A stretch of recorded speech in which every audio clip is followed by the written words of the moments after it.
केशवाय नमः। ॐ नारायणाय नमः। ॐ माधवाय नमः। ॐ गोविन्दाय नमः। ॐ विष्णवे नमः। ॐ मधुसूदनाय नमः। ॐ त्रिविक्रमाय नमः।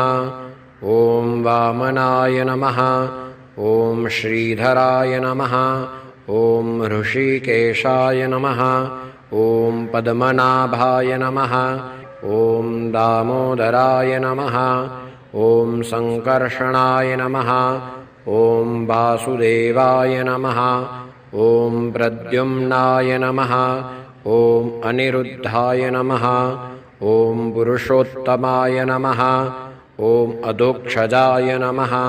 ॐ नारसिंहाय नमः। ॐ अच्युताय नमः। ॐ जनार्दनाय नमः।